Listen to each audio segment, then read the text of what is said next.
बिस्मिल्लाहिर्रहमानिर्रहीम, अस्सलाम वालेकुम। Welcome to my YouTube channel. जैसा कि आप सब जानते हैं कि आजकल मार्केट में फ्रेश स्ट्रॉबेरीज़ आई हुई हैं। स्ट्रॉबेरीज़ का सीज़न चल रहा है, तो क्यों ना हम जल्दी से स्ट्रॉबेरी मिल्क शेक बना लें। तो चलिए हम अपनी रेसिपी को स्टार्ट करते हैं। फर्स्ट ऑफ ऑल हम अपने ब्लेंडर जग में आइस क्यूब्स ऐड करेंगे। 1 कप इसमें स्ट्रॉबेरीज आएंगी। 2 टेबल स्पून इसमें जाएगी शुगर। 500 ml इसमें जाएगा मिल्क। अब हम इसमें ऐड करेंगे 1 scoop vanilla ice cream.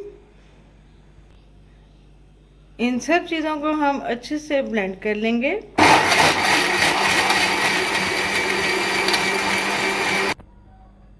Strawberry shake हमारा रेडी है। चलिए अब हम ग्लास का डेकोर करते हैं। ग्लास में हम मैश स्ट्रॉबेरीज ऐड करेंगे। अच्छे से इसको हम ग्लास में स्प्रेड कर लेंगे। अब हम अपने ग्लास में शेक ऐड करेंगे। बहुत ही प्यारी लुक आ रही है अल्हम्दुलिल्लाह। अगेन हम इसमें वनीला आइसक्रीम स्कूप ऐड करेंगे।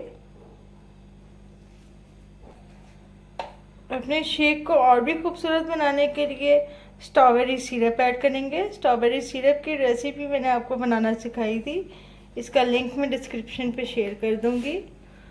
अल्हम्दुलिल्लाह बहुत ही डिलीशियस हमारा स्ट्रॉबेरी शेक रेडी है। डेकोर के लिए हम स्ट्रॉबेरी रखेंगे। अल्हम्दुलिल्लाह बहुत ही रिफ्रेशिंग हमारा शेक रेडी है। मेरी इस रेसिपी को ज़रूर ट्राई कीजिएगा और फीडबैक देना मत भूलिएगा। अगर आपने मेरे चैनल को अभी तक सब्सक्राइब नहीं किया तो जल्दी से सब्सक्राइब कर दें। फिर मिलूंगी एक नई ऑर्गेनिक रेसिपी के साथ। अपना बहुत सारा ख्याल रखिएगा। अल्लाह हाफिज़।